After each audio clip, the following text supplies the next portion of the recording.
Hello there, Smite fans, and welcome to today's Smite Console League. I am Goremizer, and joined today by none other than the Solo Dolo YOLO himself. It's Anatoly. It feels good to be here, honestly, casting with you, Goremizer. You know, it was long overdue since our time met in Super Regionals 2015, but glad to be here for SCL Europe action. Yeah, and we have some good action going on today. I mean, just looking at the sets that we had and what we saw last week, the players are here to prove themselves. And I actually think in the first one, we're going to be seeing Rival, who didn't really come up to par. No, unfortunately not for Rival. They took an 0-2 spill last week. They couldn't really repeat their performance the way they did in the Summer Champions in Valencia. They were able to get to the finals, but couldn't really beat on top of Astral Authority.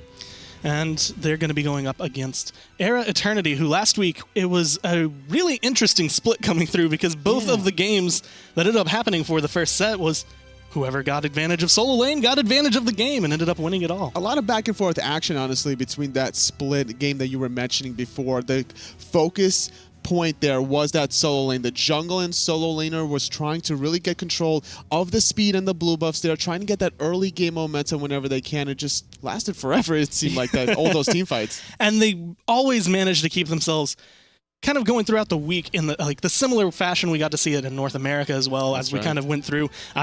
Just having flashbacks to seeing wolves going around as Chulainn and having nothing to worry about overall. But like we said, we will be starting in Europe, and we will be covering two sets that we have, and we'll be taking a peek at the standings just so you can see how these teams are matching up. And up at the top, it's going to be Enix. That's right. Enix surprising everyone here with that 2-0 victory over Rival, whereas Kaz and Era are split down the middle with their split last week. They're going to be having to see if they're going to find another split coming up in this next set.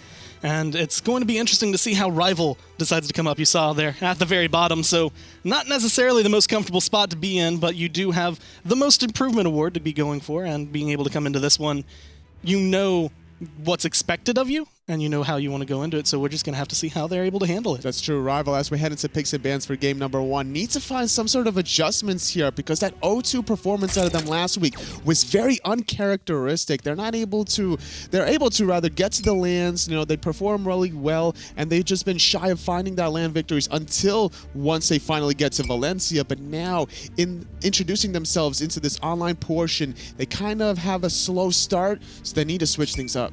And with fewer teams in EU, they have to get the ball rolling a little bit faster if they want to be going, because they started in week 3, and so they're going to have a little bit of a rough time. But the band's coming through. There's the Ardio, there's the Geb, there's the Scotty, and the Terra. Pretty much everything usual. The only thing that slips out is no Odin, which is usual for console. No Odin right off the bat, but keep in mind this is still very early in picks and bans. Wanted to take things slow and steady. Geb is a surprising ban for me personally, because it's one of those secondary bans. You're usually trying to go for an aggressive composition, and then you take away that defensive support. We do see the Chulainn come through, and we saw what was done with him throughout the last few weeks. He can be played very strongly, or he can get shut down. He doesn't really have that middle ground. He can kind of float sometimes, but it really depends on what Rival are able to bring, and they are locking in Wukong and Raijin, so one of them more than likely going to the jungle. Pretty good both compositions here between Rival and Era, going for this solo lane jungler warrior double combination, and with this Erlang Osiris combination from Era, that's going to be very hyper aggressive. I think that they're really going to try to focus that lane. Yeah, and we saw how much impact just taking control of the solo lane can do for you, and allowing the rotations, letting your jungler get that little bit of extra farm. They can get a little bit more aggressive, take some of those speed buffs away, and grab them for themselves. But we'll see the Jingwei, the Sobek on the side of Era, Ra and Nox on the side of Rival, not wanting to deal with those mid lane mages. They already have Raijin locked in, wanting to take away some of those annoying long-range gods. Obviously, Nox can throw that ball from a distance, but it can also control your frontliners that are trying to penetrate that backline. And the snipes that always come out of Ra. Never something you want to deal with, and on such a nice low cooldown for you. But Ganesha does make it through, and Scylla makes it through, and on the other side, Rival going for more aggression. We saw on the side of Era, but Ares going to be locked in. I mean, Ares is going to be a very aggressive option. Not only that, Cernunnos can be left alone in that dual lane just to farm freely whenever he wants to. Dobson out of Rival is going to be looking to try to make some plays happen against Lyzurrr.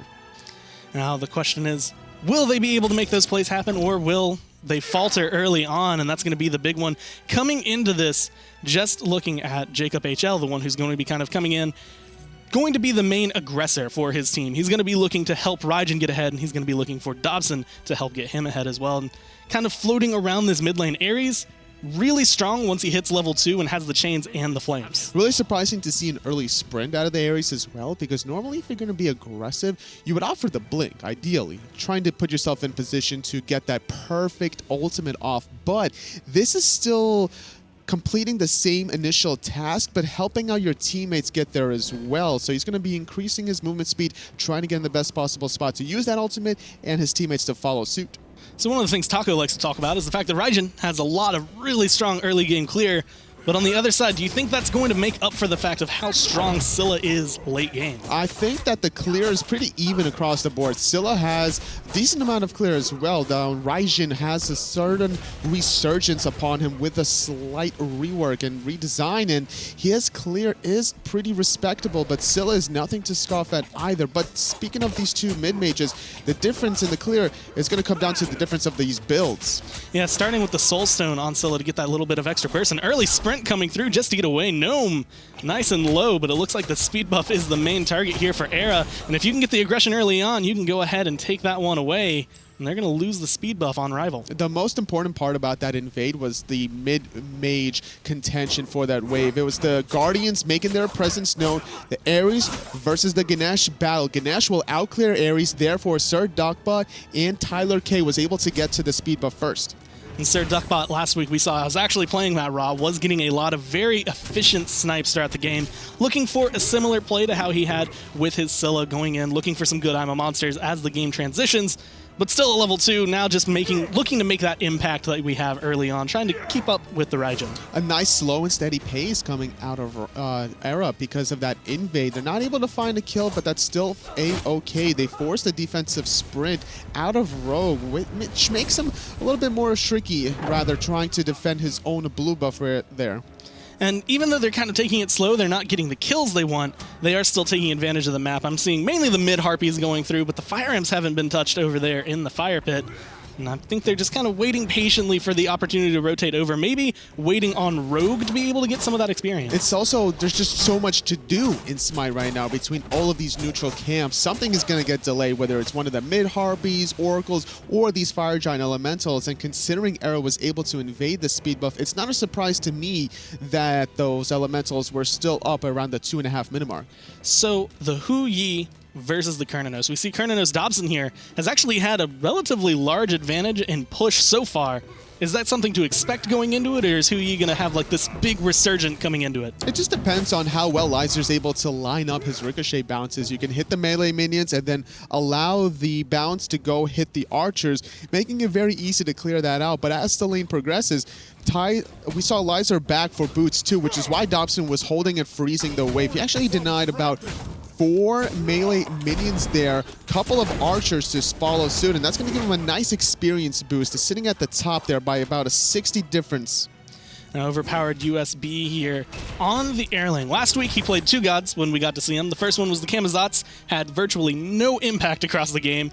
But when he was playing this Erlang, he was able to change tides of team fights. And the thing about Erlang Shen is that he's not just good at leaning phase, he's also good about making his presence truly felt. His kit is very viable for team fighting between his taunt and his ultimate, his knock-up on the turtle shell, which also gives him a health shield, and then not to mention the root, keeping members in place for a lot of these mage ultimates to follow up. The big thing I was expecting was once he hit level 5, you saw there was a slight advantage. They ticked it just before Rival was expecting maybe to see the taunt come out, maybe try to get some of that early blood, but Era are definitely making sure that they're not taking the steps to failure. They're trying to make sure that anything they do, they will commit to be able to get that damage down. And even now, what they're trying to get aggressive into the speed buff again, they're playing it carefully. That's right. They have the timer on the speed buff. JacobHL is going to force out his own sprint, thinking about using his ultimate, but actually going to concede and now finding a 3-man ultimate, trying to get the pull off, but it's going to be Rogue T jumping in the back. Gnome's going to go up into the sky. Scylla with the IMO monster, not going to get enough damage down, and Watson gets aggressive with the dash, but the damage is coming through. Era is low, and they're able to get down on the back line, but Rapio is not the one who's going to be able to walk away from this one. He gets taken down. Watson's low, 1 hit away. This tier 1 tower is going to be worth the damage they take, and as long as we see Rogue make it out of this one alive, barely so, but he gets away with a kill. That's Osiris passive just working in full effect right there, being able to survive a couple of those tower shots, even without a lot of physical defense, actually no physical defense quite yet. He hasn't backed at all. Heading in the 5-minute mark, Erra was successfully able to get 2 kills, 2 speed buff invades thus far, building a pretty substantial 1,500 gold lead. And a lot of people, they kind of glance over the damage that the Tier 1 tower can do, but this was still sub 5 minutes. This was still level 5, level 6 going into it, and you don't expect to see it do that much, but it will chunk you if you go in a little bit too early. So playing it very close to the chest, but Erra come out on top because of it. It's just a calculated risk. Erra was not worried in the slightest at all. Even baiting out so many abilities around that speed buff, JacobHL wanted to go in earlier. That's why we saw him pop that sprint, and then either he second-guessed himself or his teammates called him to back off because they weren't really ready. They thought that Erra was probably going to back off and that they were going to get a free speed buff, but Erra had other intentions. So the big thing I think that was kind of shaky in that fight that I saw from Rival specifically, Watson was maybe half health, maybe a little lower, and he dashed in to kind of help CC to keep his teammates safe. Do you think that was a smart play for the mid, or should he have just tried to keep himself alive? Honestly, the smartest play for Watson would just to sit in that mid lane and get his stacks on Book of Thoth. Ignore the speed buff entirely. This is why a lot of mid mages will go for this build, trying to put themselves in the most powerful mid-game spike. You're going to have a low early game curve, but your mid-game is at its highest. Now, Rapio taking a lot of damage. The Dharmic Pillars forced out. Chains up into the sky. JacobHL looking for that, but the ammo monster going to come through off the mark, and the damage through the wall from Watson. He's looking for the Taiko drums, but not able to get the damage they want. And overall, it looks like Erra have the health bars they need to be able to get out of this one alive, and they force another sprint out of Rival to just pull them away from the jungle. Just not done with contesting any sort of little objective there. We saw the elementals weren't even available, but just the positioning coming out of Rival was not proper at all. Rapio taking another early spill is giving a slight edge here to OverPoweredUSB.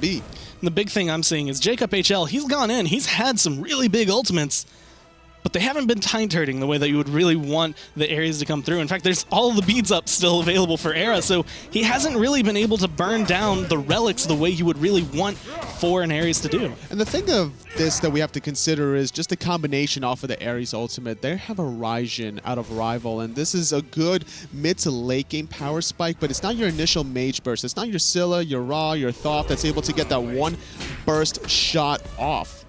And we've seen a lot of Raijins come through and try to change the pace of it by controlling the fight, and up into the sky goes Gnome. Watson looking potentially to be able to do that one as he wanders around. But everyone going to back away. Erra know that they were getting maybe a little bit too aggressive. We have the advantage. Let's not just throw it down the garbage. Third speed buff invaded from Erra yet again. Rival can't secure their own buffs on the right-hand side. It's just so important in the console scene to control that side of the map, because that's where a lot of the pacing is dictated from. OverPoweredUSB already sitting at level 9, 2 levels ahead of Rapio. And this is where you usually get to see kind of the separation of the teams that have a lot of experience and that have a little bit of experience, because the more you play, you do get used to figuring out how to play from behind, and that's kind of the big thing for Rival here is it's not a big lead for Erra. It's only about 2,000 gold. It's something that's surmountable. You can make that up, but you have to be able to play it properly, and so far they've been keeping themselves alive and safe, which is the first step. True, but at the same time it's getting a little slippery considering that Gold Fury still left unchecked. With this 3,000 gold lead that Erra has been building themselves, it's going to get more and more out of control with the experience to follow up. Because of the burst damage coming out of Sirduckbot, he can easily secure some of these objectives, whereas Watson is going to have to try to squeeze in that perfect shot with his Taiko drum. And we can see the grouping from Erra is the big one, just getting advantage even when the imps aren't going to be there. They're not going to have a lot to farm up over on this right-hand side. They're just making sure they have ward control and they have map control. Sirduckbot, though, having to force to use his beads just to get away from that chain damage. A lot of people underestimate that. Absolutely. The damage from the chains not only would do a lot to you, but it will provide that cripple to allow anybody else around the Ares to get their damage off. Watson was right behind that wall in mid lane, got the Raijus off, procced a lot of that chain lightning effect, and forced the beats. Now, Jacob can look for an opportunity just to pull in Sirduckbot, but at the same time, Scylla can use the ultimate for that CC immunity. And that's going to be the big one. Being able to go CC immune and being able to kind of keep yourself healthy and alive, and for Scylla, gain some movement speed, so you can maybe run away if you really need to. But it looks like they're not done yet. Era still want to fight.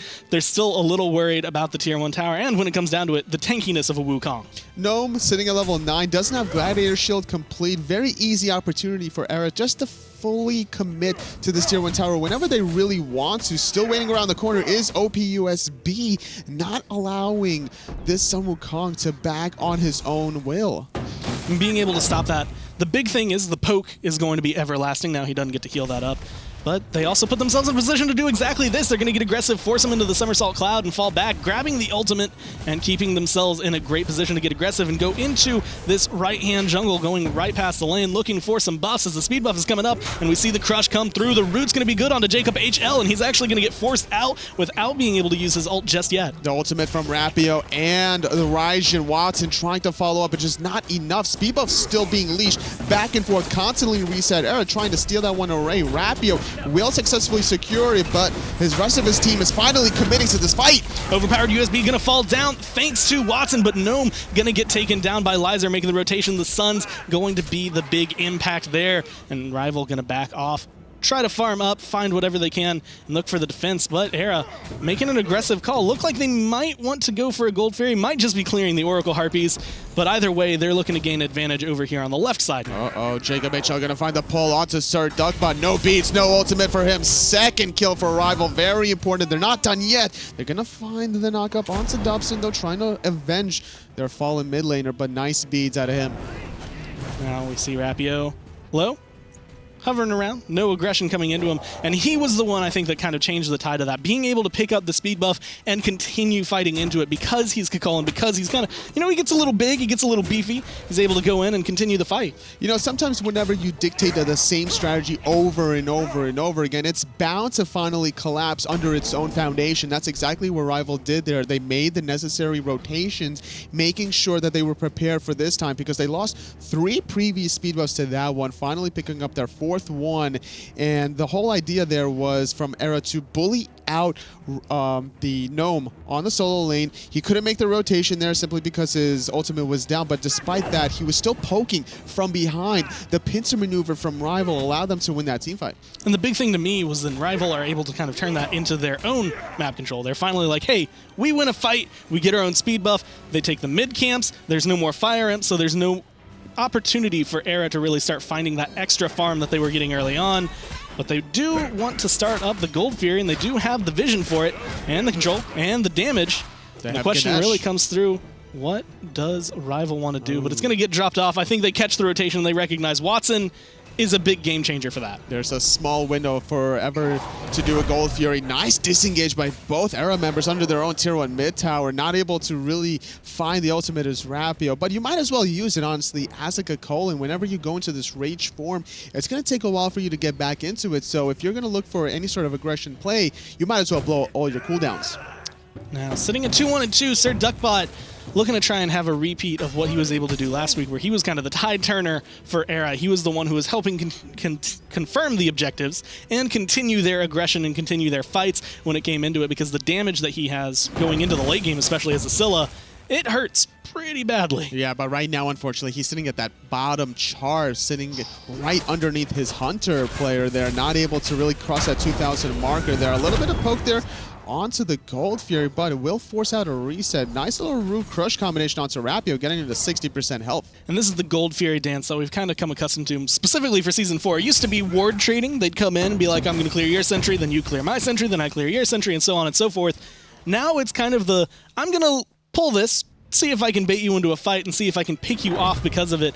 But Rival kind of recognizing that they don't have to commit to it, they just have to be present to stop Era from going for it. And the whole baiting purpose is just to confirm the root coming out of Sirduckbot. It just does so much follow-up damage. Gnome trying to do what he can, but he's going to get silenced down. JacobHL with the ultimate. Now he's going to be able to pull some in. The Suns are dropped, though, and the damage is coming back. TylrrK going to be the first to spill. The Ganesha not able to live through this one. Rapio looking for a little bit more damage, but Dobson's is on the roll, and he's going to be running forward, forces Sirduckbot to use that ult just for the mobility and run away from the fight. And now Rival's in a position to confirm this Gold Fury. The only person hovering around right now is Overpowered. This is the power spike coming out of Raijin, sitting at level 12. He has Philly finished his stacking of the Book of Thoth, Pen Boots online. This is why he's sitting near the top of the player damage chart, whereas before, during that first speed buff contention, he didn't have all the damage because he didn't have Pen Boots and he was only sitting at 8 stacks of that Thoth. And the big thing, Rival now, tied in kills, tied in gold is the big one. It's about 100 gold difference. That means nothing when you split it across 5 players, and the way that they have played these last few minutes show they did their homework, and they know what to do from behind. It's also a lot of control coming out of these two Guardians specifically. Just the Dharmic Pillars able to really try to zone out Rival, but they're not really too worried because they also have an Ares to be able to catch a lot of members, group up, and pull them back in, or at least force a lot of important defensive relics or ultimates.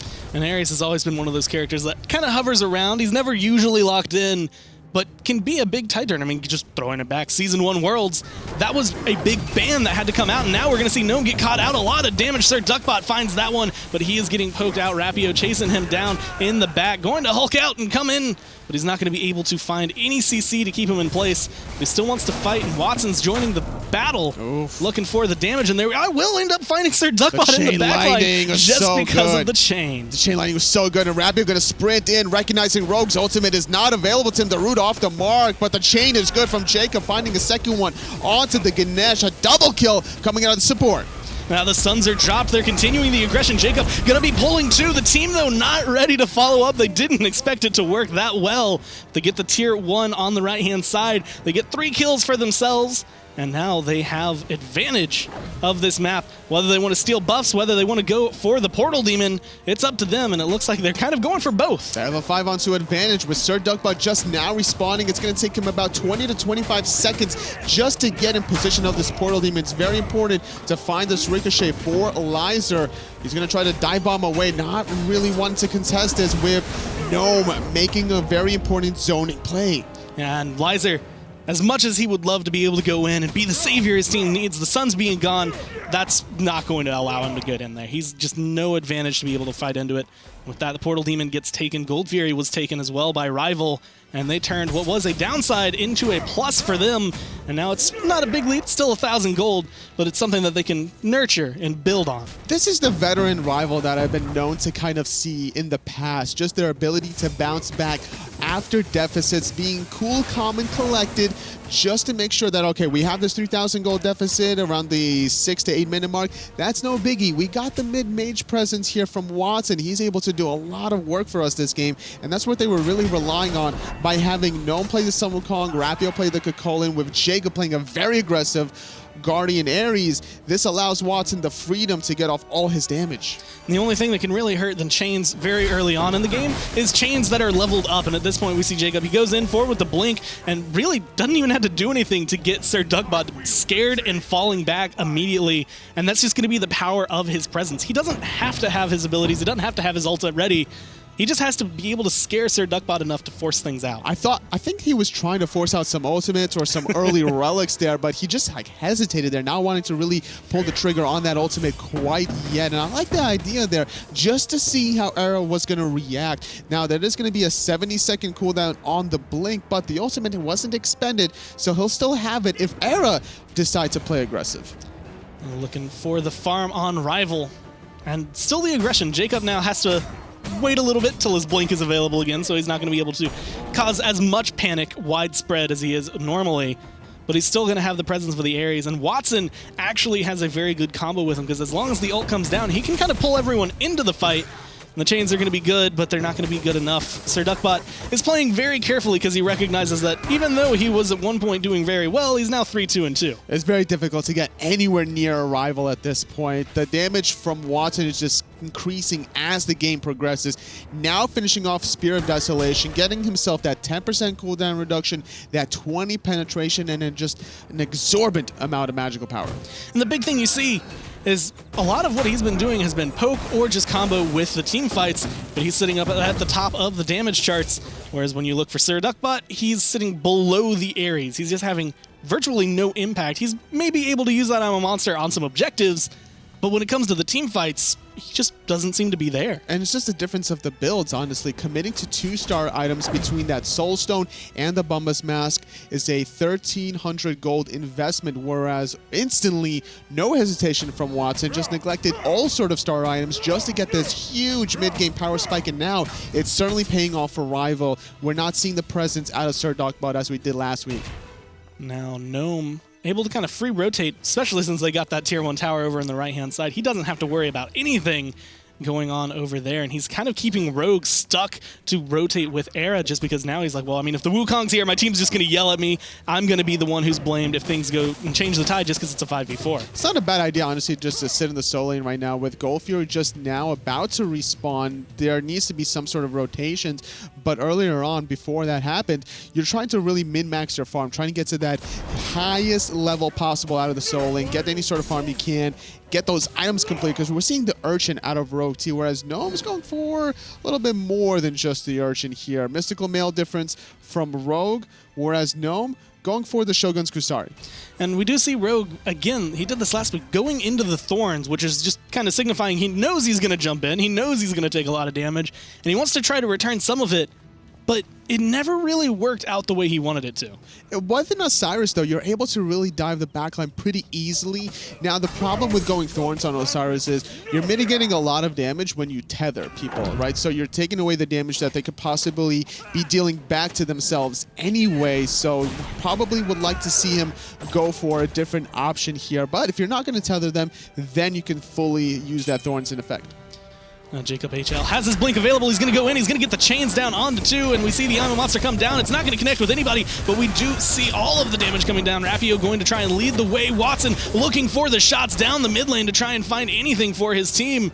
But overall, they're not going to be able to find anything out of that except a few ultimates and a few relics, which is still a big win, but they use so much to get them. Very important play coming out of JacobHL, forcing out a lot of those defensive relics and ultimates. And not only that, once he was done with his ultimate, he stepped forward instead of backwards, actually juking out the Alma Monster from Sirduckbot. And with that, there was just no damage taken at all from Rival. That's why they're starting the Gold Fury. And I think the big thing now is Sirduckbot doesn't have beats, doesn't have Aegis, doesn't have his ult available, and Gold Fury is going to be at about 4th health, but it's going to get leashed immediately. Gnome looking for the zone, but they're not able to find it. Rival not having the aggression to go back in because they spent so much getting into that fight that they just don't have enough to keep the full zone that they would like. The Gold Fury is going to bounce back and forth, and it really depends who's going to pull the trigger first, who's going to commit to it.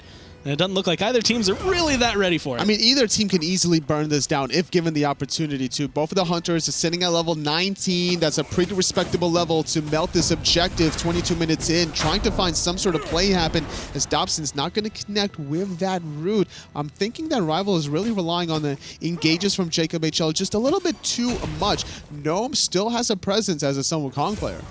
Dobson is the one, I think, who's going to be kind of a big tide turner coming into this now, level 19. The same thing goes for Lyzurrr coming into this matchup just because things can change up with the ADCs.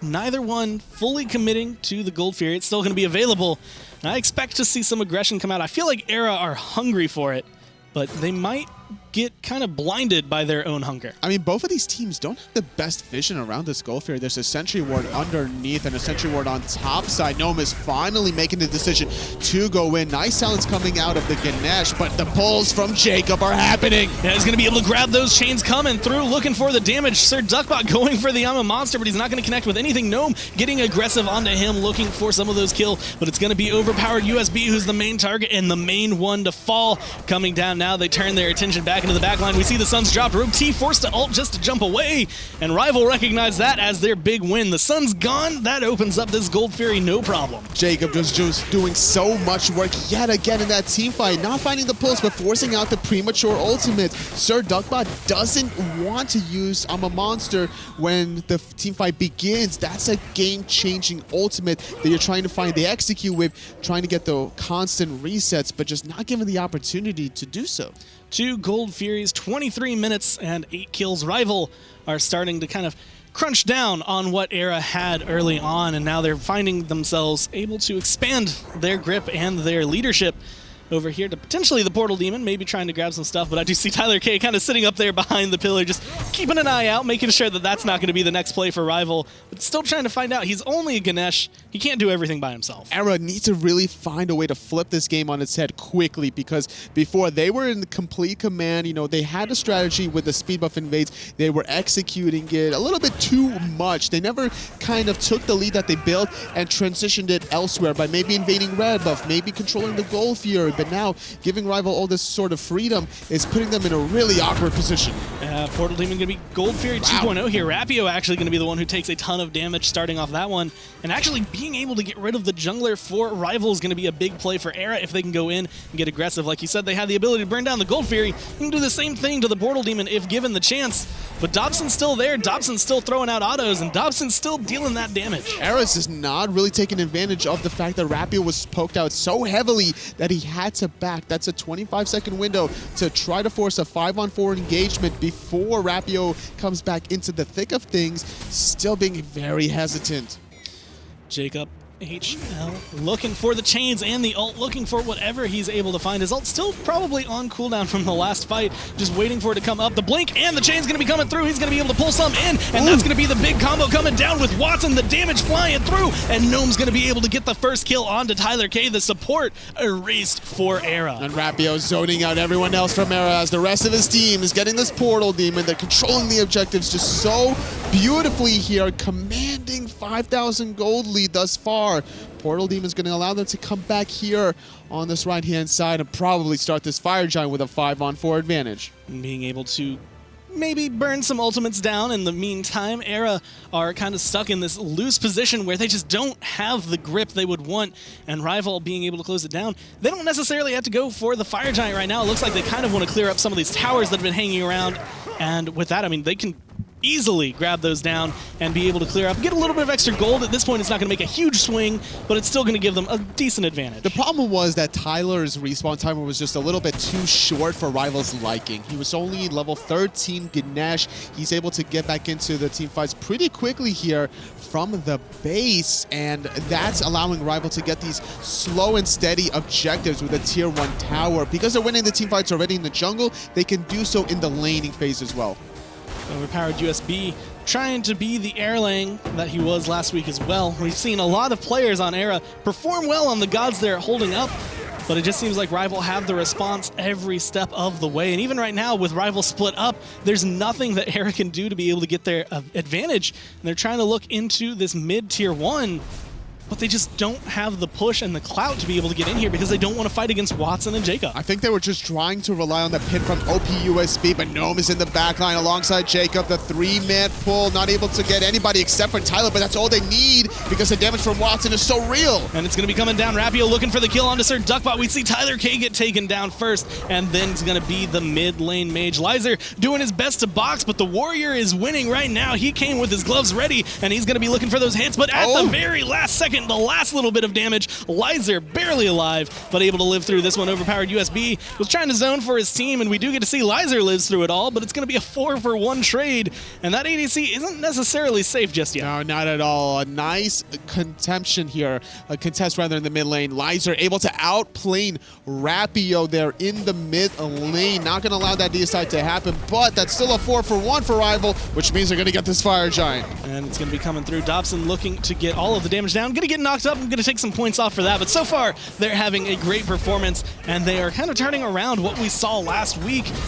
We saw them pretty much out of control. This time they are finally in control of everything that they would want. Losing 2-0 to Enix last week definitely sparked something within Rival heading into this set against Erra. They were behind in the early game, but still weren't deterred. I like this sort of veteranship coming out of Rival, just taking any sort of loss and finding a way to stretch it back in their favor. 28.5 minutes.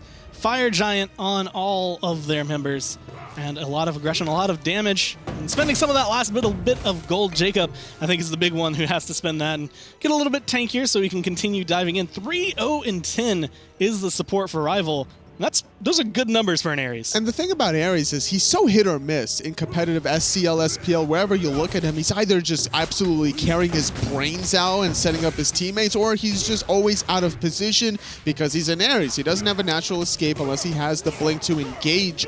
And then when he uses that ultimate, he has such decreased mobility that it's very easy to confirm a lot of your own abilities. But Sirduckbot couldn't really get the damage off that he needed to, sitting at the bottom of the charts almost. And the big thing, I think, for the Scylla is every time Sirduckbot is the one who gets aggressed on, he goes in the I'm a monster, but he has to use it to get away. Yeah. He can't use it to be aggressive. He can't use it to get that damage. Whereas we can see on the other side, Watson, 23,000 player damage right now, almost 10K more than the next player, which is going to be Rogue T, so props to him for fighting, but when it comes down to it, they just can't compete with this, and the chain's coming through, the damage getting comboed, and it's just going to be another set of bursts coming down. Gnome gets the kill, but that's all on the back of Watson. Watson doing so much damage there off the follow-up from JacobHL, pulling multiple Era members under that tier 2 tower. Finally, we see Sirduckbot connecting with that ultimate, but it was on a very tanky Gnome, doing a lot of damage. As Rapio in the backline, diving in, Sirduckbot in a lot of trouble, gonna Sentinel away. Gnome trying to find the cleanup,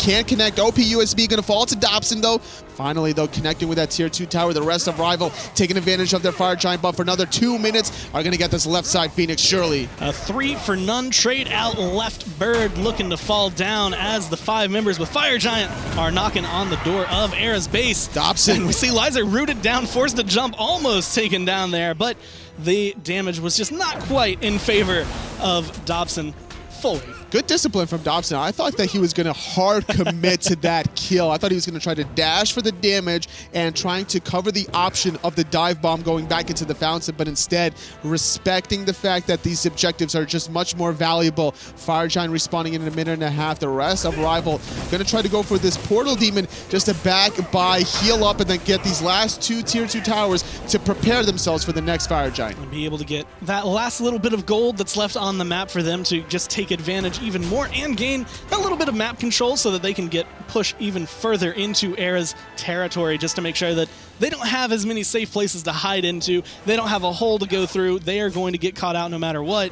And they're forced to just deal with these fire minions pouring down the left lane now. After that Portal Demon, 4 members from Rival had over 2,000 gold in hand and was just spending it instantly. Now we're about to have an additional 3,000 gold amongst 5 of them just to be able to extend their gold, probably upgrade some relics, get some of those 500 gold potions. Now Rogue T forced to ult away just to try and keep himself alive. And for Rival at this point, nothing's going to feel better than seeing full slots for everyone on your team and still some starter items on the side of Era. They're not able to break through even though we're at 32 minutes. And the right-hand tier 2 tower, it's not even going to be a contest. That one's going down. Era know better than to try and fight under this one because it's not going to live long. No, not at all. There's no point in worth contesting it, considering you have to defend the left side lane from fire minions trickling down into your Titan room. The rest of Rival are not done yet with the siege. They got the tier 2 on the right. They're trying to get this last one remaining in the mid, and yet again, similar story. Era gonna back off and concede this one. It's going to be more gold in their pocket if they really want to go and end up spinning that one, but this time they're kind of in a better position. The fire minions on the left-hand side and those tier 2s being gone, map control, gold control, kill control, damage control, everything, and that Fire Giant's coming up in about 40 seconds, so they are kind of preparing themselves to be able to grab that one no problem. Just also great discipline from Rival. They have the advantage. They're not overextending. They could still try to go for picks and go for Phoenixes, but very respectful of the comeback potential from Era. Going to play it very meticulously, going to wait out some of their options, allow some of these fire minions to keep flooding in the left-hand side, and guarantee themselves a Fire Giant without much problems for these last 2 remaining Phoenixes. And the big thing is instead of fighting under the Phoenix, which essentially gives the team a 6th person dealing a lot of damage, you fight under the Fire Giant pit again. You've won several fights over here. You have the Ares chains to help bring things back in your favor. Watson has just been annihilating people this entire game from the backline, and he hasn't really been punished for it. He has 1 death, but 4 kills, 10 assists out of the 16 kills that they have on the board. He's just going to wait patiently. He knows his team is coming over, and he knows that Jacob is going to be the one who can help set him up for more. Just benefiting from the aggressive front line that his team possesses. No other sub Wukong, Rapio's Chulainn, Jacob's Ares allows Watson and Dobson to do what they need to do in the backline. And like you mentioned before, that only death from Watson was before the boots even came online. Now, Fire Giant again on the side of Rival. control of the map, and we see immediately Era like, all right, we're not fighting over here, we're going to back off, and this is where things get a little hairy for Rival. This is where Era do have the potential to try and turn the game around, because when you fight under the Phoenix or you go under the Titan, your team takes a lot more damage, and unless you are prepared or ready to have the right tanking order going into that one, things can start to change. So I'm expecting Jacob probably going to blink soon. Yeah, absolutely. But getting hit by that pin has to wait 3 seconds. Now has it available, trying to find it onto 2. There's no ultimate from Rogue, and he's going to be the focus point. Now Watson gonna get credit for that one. He's low, but he's gonna be continuing to fight thanks to Dobson, who's gonna come through. OPUSB taken down there in just a few autos. 7, 0, and 5 is the ADC for Rival as they look to continue going. Lyzurrr forced to Aegis, forced to Beats just to try and run away, and he's gonna be able to jump down, go to his fountain, and try to heal up. But this is gonna be the middle Phoenix for Rival, and they're gonna be taking all of the options away slowly but surely from Era. It's a 5-on-3 now for another 30 seconds as OPUSB is trying to make the revive. Left side Phoenix has respawned, but it's at a weakened state, and so is Ganesha. Watson feeling himself, going in, getting that double kill. What a play coming out of Rival, bouncing back. Even though they had 30 seconds to wait, they don't need that time. They're going to go ahead and get aggressive and get the win. Rival coming down looking vastly different from the Rival that we saw last week, and showing that they are here to play. Even showing us different playstyles from the first 7 minutes of the game, honestly. Yeah. They were getting constantly invaded on the speed buff, but Rival weren't deterred. They were slowly waiting for the power spike out of Watson. It came online. That's why we saw the player damage charts just constantly showing up Watson at the top there. Once he finished off those boots, he went into that Spirit of Desolation. There was just no looking back from there. And the one that wasn't going to be topping any of those charts was just sitting down. Poor Sirduckbot, not able to find the Scylla play you would really want. He was able to get some of the farm early on. He was able to have some of the plays you would want, but almost always getting pushed out by Jacob. Just Ares going in, forcing the ult, forcing him to fall back. He was never able to get aggressive for his team. And Jacob didn't do that much damage as we normally expect out of an Ares, but that's simply because he was preventing a lot of damage by being a nuisance. Even if he doesn't connect all 3 chains on multiple members, he's able to just keep people running around in circles from the enemy team, and Era couldn't successfully get the damage off that they needed. And it was one of those things that Rival coming into this one, I didn't know really what to expect out of seeing them. After watching the way they played last week, I was kind of like, well, it's up in the air. Are they going to come through and blow our minds? Are they going to end up doing what we saw out of last week? But they take the first game, and they're kind of setting themselves up for match number 2, which, honestly, if I see it, I'm expecting possibly a Raijin ban just to get that away from Watson. I wouldn't be surprised, not necessarily if they ban the Raijin, but maybe if they play around it a little bit more. As we're going to head